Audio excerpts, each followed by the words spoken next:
Entonces, primero que nada, muy buenas noches a todos. Gracias por tomarse el tiempo por estar presentes aquí. Mi compañera y yo, mi compañera María José Hernández y yo, somos estudiantes de la Universidad de El Salvador. Pertenecemos a la Facultad de Medicina, específicamente a la Escuela de Ciencias de la Salud. Y bueno, pues estamos en la licenciatura de nutrición en el módulo 4, donde vamos a hablar acerca de los alimentos. El día de hoy, pues, vamos a realizar una pequeña conferencia que va a tratar acerca de la desnutrición infantil en nuestro querido país, El Salvador. Primero que nada, les voy a presentar la agenda. Esta reunión está programada ya para las 7 de la noche. Creo que nos hemos pasado un par de minutos, pero detalles, ¿verdad? Los temas a abordar, pues, va a ser la presentación del tema, que es la que ya acabo de abordar, la agenda, que es lo que estamos viendo ahorita. Luego yo les voy a presentar los objetivos, un poco acerca de la desnutrición, un par de definiciones, un poco del contexto social que hay que saber sobre la desnutrición, qué la provoca, y ya luego mi compañera les va a pasar a hablar un poco acerca de estadísticas y los efectos negativos que la desnutrición causa en la salud de los infantes. Y la hora estimada, pues esperamos tardarnos un máximo de unos 20 minutos, ¿verdad? No les vamos a quitar mucho tiempo. Primero tenemos 4 objetivos que queremos cumplir en esta jornada. El primero es describir los datos generales sobre la desnutrición infantil, conocer el concepto de desnutrición, también exponer sobre el contexto social de la desnutrición en los niños y por último exponer cifras de desnutrición en el país. Primero vamos a comenzar con 3 definiciones que yo encontré acerca de la desnutrición y se las voy a ir leyendo una por una. La primera dice que la desnutrición es un cuadro clínico producido por un aporte energético deficiente causado por una ingesta insuficiente, por pérdidas exageradas de nutrientes, por un incremento de las necesidades nutricionales o por todas estas situaciones que acabo de mencionar a la vez. La segunda dice que es una enfermedad que afecta a todos los órganos y sistemas de nuestro cuerpo. Es potencialmente reversible y se produce por una disminución drástica, aguda o crónica en la incorporación de los nutrientes a las células del organismo. Y por último tenemos que es un estado fisiológico anormal a consecuencia de una ingesta alimentaria deficiente en energía, en proteína o en micronutrientes, o también por la absorción deficiente de estos debido a enfermedades recurrentes o crónicas. Entonces, a modo de resumen y como de una manera más sencilla, podemos decir que la desnutrición es un estado del organismo humano en el cual se encuentra deficiente ya sea de macronutrientes, que en este caso pueden ser lípidos, pueden ser carbohidratos o pueden ser proteínas, o micronutrientes que son las vitaminas y minerales. Entonces, toda esta deficiencia que genera una situación de enfermedad en el infante. Voy a continuar. Y bueno, voy a hablar un poco acerca del contexto donde voy a enfatizar en estas 4 variables que son la globalización, las zonas urbanas, la pobreza y el cambio climático. Todas estas variables son factores importantes que están provocando cambios negativos en la situación nutricional de los niños. Primero voy a comenzar con la globalización. Esta lo que hace es que moldea las opciones de alimentos disponibles y las decisiones sobre la comida. Cerca del 77% de las ventas de alimentos procesados en todo el mundo a nivel global está controlada por solo 100 grandes empresas. No sé si ustedes se han fijado, pero, por ejemplo, imagínense que ustedes van a un centro comercial y dicen, bueno, tengo ganas de almorzar algo, ¿qué voy a almorzar? Si se fijan, normalmente las opciones de comida disponibles casi siempre que son las mismas. Si no es pizza, pues entonces es pollo frito. Si no es pollo frito, son hamburguesas. Y si se fijan, las comidas Bueno, todas estas cadenas de comida rápida son las mismas. Podemos encontrar, por ejemplo, el KFC, el Wendy's o McDonald's, y las mismas que están aquí en este país son las mismas que están en todo el mundo. Están en China, están en Alemania, están en Europa, en todos lados. Entonces eso hace referencia a la globalización, como de manera mundial hemos como estandarizado la comida. No es lo mismo que se come aquí, lo mismo se come en otros países. Luego, en cuanto a las zonas urbanas, en las ciudades, por ejemplo, sí, bueno, en las ciudades, acuérdense que siempre hay un porcentaje de familias pobres, ¿verdad?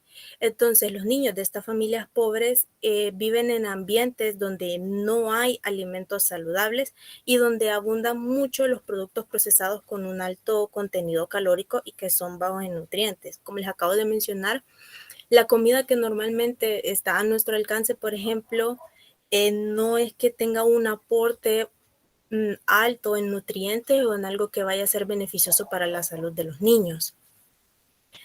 Luego, en cuanto a la pobreza, pues las familias pobres normalmente tienden a seleccionar alimentos de baja calidad, pero que tienen un precio pues disminuido, ¿no? O sea, que es algo más barato. Y también debido a la pobreza y a la exclusión, los niños más desfavorecidos son los que corren un mayor riesgo de sufrir todas las formas de malnutrición. Claramente, cuando el estado económico es deficiente, las familias tienden a seleccionar alimentos con un bajo costo y que a su vez no puede tener una calidad nutricional suficiente por el mismo hecho de que, o sea, no se pueden costear una variedad de alimentos que nos den diferentes aportes en proteínas, en lípidos, en carbohidratos. Entonces, tienden a seleccionar, pues, lo más bajero, por así decirlo, de una forma petulante. Y bueno, por último, en referencia al cambio climático, pues las perturbaciones climáticas, la pérdida de la biodiversidad, los daños al aire, al agua, al suelo, todo esto agrava las perspectivas nutricionales de millones de niños y jóvenes. Porque, por ejemplo, si se fijan, en la actualidad pues abunda la contaminación del aire, del agua, del suelo. ¿Qué quiere decir? Que los niños están más propensos a ingerir agua contaminada. Los alimentos, si se cultivan en una zona que esté contaminada, pues van a ingerir eso, comida contaminada. Entonces ahí, ¿cuál es el aporte nutricional? Pues es muy poco o casi nada. Continuando, pues voy a mencionar un poco sobre cuáles son las causas de la desnutrición. Uno puede pensar que a veces el aporte deficiente de nutrientes en los alimentos puede ser como la única causa, pero no, la desnutrición también está asociada con varios factores sociales. Por ejemplo, aquí tenemos los problemas socioeconómicos, los problemas poblacionales, educacionales y pues claramente las enfermedades. Entonces voy a ir explicando uno a uno. Durante la niñez, el ser humano se encuentra en una etapa de crecimiento, entonces el gasto energético es elevado y los requerimientos nutricionales también son altos y a veces para las familias eso puede ser difícil de satisfacer. Y bueno, por otra parte, la alimentación de los niños depende enteramente de terceros, quienes, pues digamos que la mayoría de veces no tienen recursos económicos o carecen de un nivel cultural suficiente como para cumplir adecuadamente con este rol. Bien, entonces primero vamos a comenzar con los problemas socioeconómicos. Cuando una familia o una comunidad no tienen acceso a alimentos en cantidades suficientes, ya sea por estar marginada socialmente o por estar marginada geográficamente, o también cuando se carece de medios mínimos, por ejemplo, del saneamiento y también del saneamiento ambiental y del agua, o también tiene que ver aquí la eliminación de las excretas. Entonces, en este sentido, la experiencia de muchos países en vías de desarrollo, como somos nosotros, demuestra que una reducción de la pobreza tiene un impacto significativo en los índices de desnutrición, pero las medidas económicas por sí solas no son suficientes para optimizar las condiciones de vida de las poblaciones. Y la mayoría de veces, pues tener un mejor ingreso no, no genera una reducción importante en los indicadores sanitarios. ¿Por qué? Porque la pobreza solo es parte del problema, no es que lo englobe todo. ¿Por qué? Por lo que les mencioné, vea, porque este tema se aborda de una forma multidisciplinaria. Luego voy a seguir con los problemas educacionales. La falta de educación normalmente genera un desconocimiento en cuanto a prácticas de higiene, en cuanto a técnicas de conservación de los alimentos o incluso en las cantidades óptimas que se deben consumir de estos. Y bueno, se ha demostrado que el nivel educativo de una población está relacionado íntimamente con el estado nutricional. Por ejemplo, si los padres de unos niños no tienen educación en cuanto a qué debe comer, en cuanto a cuáles son las necesidades del niño, en qué cantidades, entonces todo esto va a afectar porque en su dieta le pueden aportar alimentos que o no le generen un valor nutricional o no satisfagan las necesidades que el niño requiere en ese momento. También tenemos los problemas poblacionales, ¿verdad? En algunos países el problema poblacional es de gran importancia y claramente nuestro país no es la excepción. Si se dan cuenta, estamos pues bastante sobrepoblados. Y este exceso de población, junto con el hacinamiento, pueden ser determinantes muy importantes de malnutrición. Sin embargo, pues estos problemas de hambre no se solucionan solo desde la planificación familiar, porque por ejemplo, hay países que pueden tener una densidad poblacional bastante alta y bueno, pueden tener mejores índices sanitarios que otros que tienen menor población. Estos problemas están relacionados más que todo con cuestiones socioeconómicas y culturales, como puede ser la migración interna, que es cuando las personas de las zonas rurales van hacia las zonas urbanas, porque en busca de mejores oportunidades laborales. Pero esto no siempre puede ser beneficioso para el niño, porque por ejemplo, si se fijan en las ciudades es donde abunda más contaminación del aire, por ejemplo. Entonces, este cambio drástico que tiene el niño desde un lugar donde podríamos decir que el aire es mucho más puro, a uno donde está contaminado, eso genera un efecto negativo en su salud, porque puede padecer enfermedades respiratorias y esto puede agravar o puede volverlo propenso a padecer de desnutrición. Y por último, pues ya tenemos las enfermedades como tales. Gran parte de las desnutriciones son causadas o son agravadas por la presencia de enfermedades, como puede ser la diarrea, las enfermedades respiratorias que ya mencioné, parásitos intestinales o incluso el sarampión, ¿verdad? Y también pueden entrar en juego las enfermedades no infecciosas, como lo son el síndrome de mala absorción, enfermedades crónicas, algunos tipos de cáncer también, procesos degenerativos y ciertas enfermedades psicológicas. Entonces, de mi parte, solo sería esto lo que les voy a exponer. Ahorita lo voy a dejar con mi compañera María José Jiménez, que ya va a continuar con el resto de la exposición.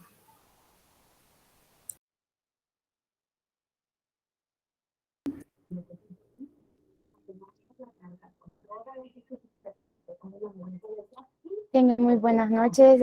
Este día a mí me ha tocado hablarles sobre las estadísticas en el país sobre la desnutrición. Primero que nada debemos saber que en El Salvador existe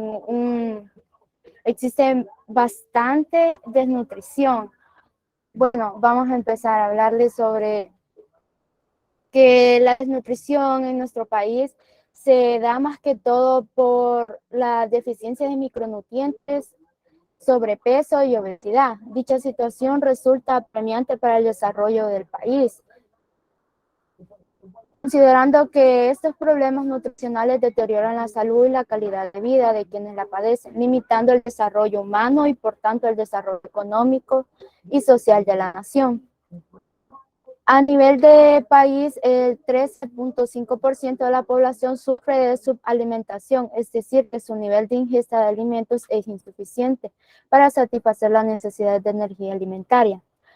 Además, el 19.2% de la niñez menor de 5 años presenta desnutrición crónica y el 15.5% de la población escolar de primer grado presenta retraso en el crecimiento. Por otro lado, el 23% de la niñez entre 1 a 5 años sufre de anemia, situación que se agudiza particularmente entre los 12 y 17 meses de edad, en donde se observa hasta el 42% de prevalencia de anemia. Además, la prevalencia de deficiencia de vitamina A en menores de 5 años asciende al 5.3%. Por otro lado, se observa el aumento de la prevalencia de la obesidad en la niñez menor de 5 años, alcanzando un promedio de 6%. Respecto a las prácticas de alimentación en la infancia, es importante denotar que solo el 31% de la niñez menor de 6 meses recibe lactancia materna exclusiva, y las razones más frecuentes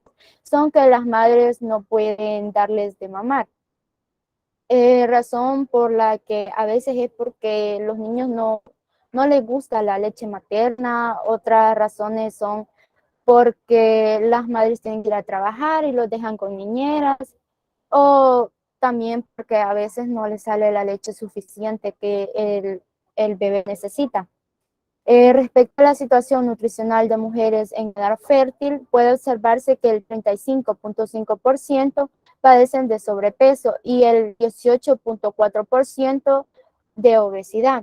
El 1.1% presentan una prevalencia de deficiencia de vitamina A y el 10% padece de anemia por la deficiencia de hierro. ¿Puedes pasarla?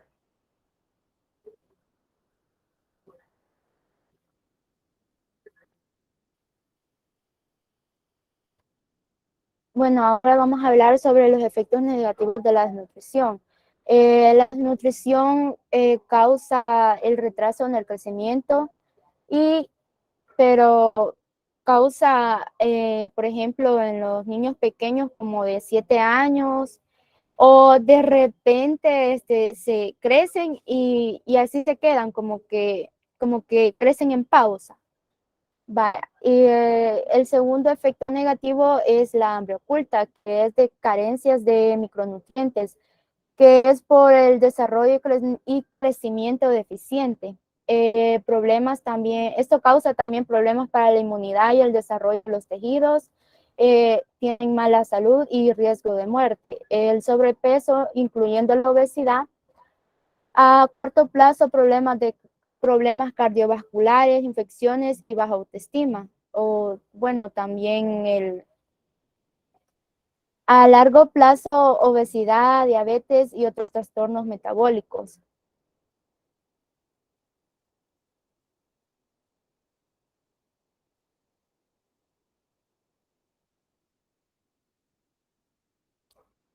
La desnutrición, el retraso en el crecimiento y bajo peso contiene complicaciones perinatales, prematuridad y bajo peso al nacer, enfermedades crónicas en el futuro para el niño.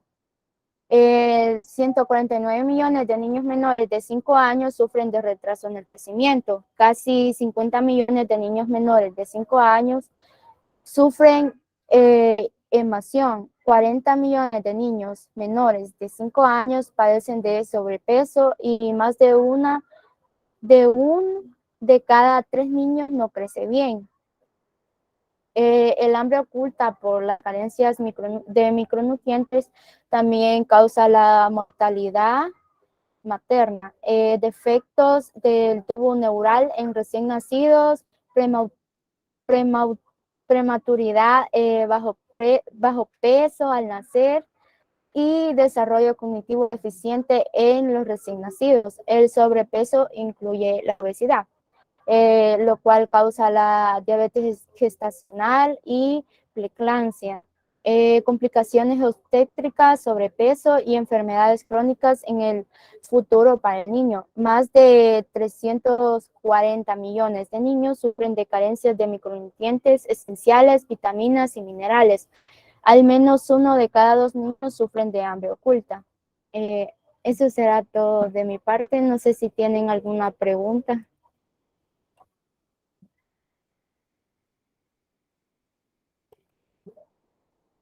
Sí, Gabriela.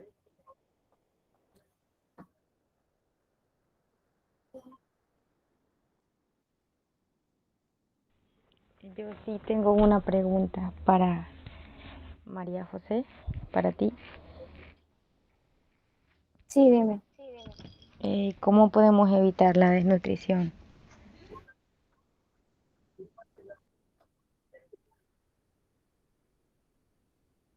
Bueno, una de las formas puede ser con el acceso a la atención sanitaria, cuidando siempre que la alimentación de nuestros niños, bueno, de los niños, adolescentes, hombres y mujeres, tengamos una alimentación saludable. Por ejemplo, tener también el cuidado de lavar bien las frutas, verduras y saber de que, bueno, verificar de que esté en buen estado el alimento que nosotros vamos a ingerir. La otra sería la formación de madres y padres. Por ejemplo, a veces en las unidades de salud, cuando recién tienen a los bebés, les dan como unas charlas de cómo alimentar a los bebés para que no sufran de este problema que es la desnutrición. El otro sería el alimento terapéutico.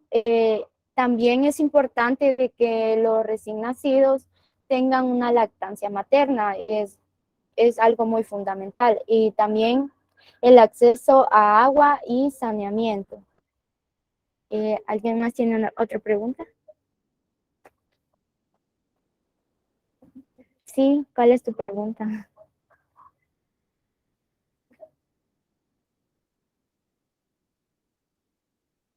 Mi pregunta va para María José y es ¿qué alimentos puede comer una persona con desnutrición?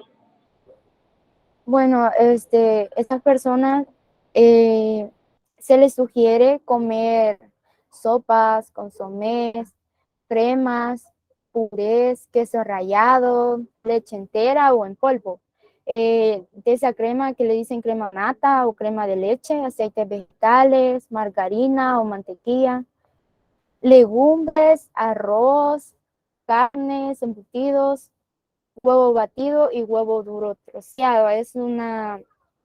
No es una dieta así como a profundidad muy estricta, pero es como para poder recuperarse un poco y volver, o sea, para que las vitaminas puedan trabajar muy bien en nuestro organismo.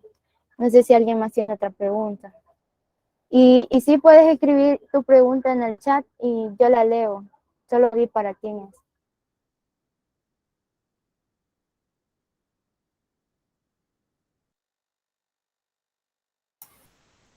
Yo voy a contestar la pregunta de Jorge, que pregunta que por qué el hacinamiento se considera una causa de desnutrición. Pues fíjate que el hacinamiento es una situación en la que un número bastante grande de personas se encuentran situadas, por así decirlo, en un pequeño espacio.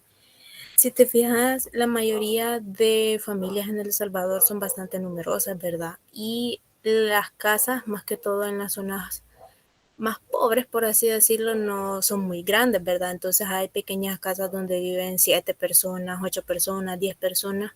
Entonces todo esto genera un ambiente negativo para la salud del niño.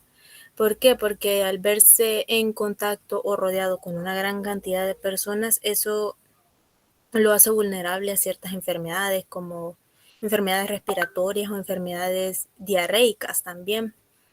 O incluso, por ejemplo, cuando se va a hacer la repartición de alimentos, normalmente a quien le reparten primero o las mayores cantidades siempre van destinadas para los adultos de la familia.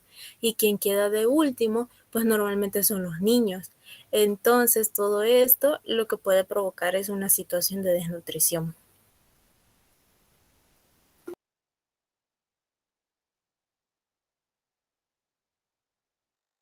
Ajá, Fernando. Bueno, mencionaste algo acerca de los macronutrientes y micronutrientes. ¿Podrías volver a explicarme más bien de qué son? Vaya, primero, los macronutrientes, por ejemplo, son los lípidos, son las proteínas y son los carbohidratos. Los micronutrientes solo son las vitaminas y son los minerales. Entonces, macro y micro hace referencia a la cantidad o a la necesidad que tiene el cuerpo de ellos. Por ejemplo, los macronutrientes, el cuerpo los necesita en mayor cantidad, en mayor proporción, y son los que normalmente nos proveen de energía a nosotros, o sea, nos dan energía para realizar todas las actividades del día. En cambio, los micronutrientes se necesitan en menor cantidad en el cuerpo. Y aparte de ello, no son una fuente de energía para nuestro cuerpo. Eso sería prácticamente. Bueno, gracias. ¿Hay otra duda? Si la quieren decir o escribir, bienvenida sea.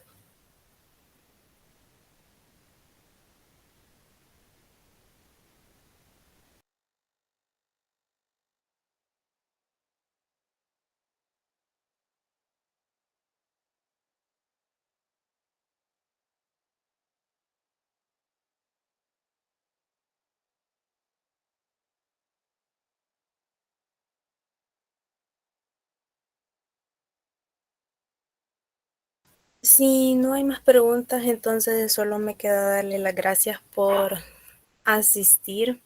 La verdad es que esperamos, mi compañera y yo, que este tema les sea de utilidad y que lo que les hayamos expuesto, pues lo puedan poner en práctica o que básicamente genere conocimiento para ustedes. Así que muchas gracias de verdad por su presencia. Muchas gracias por todo.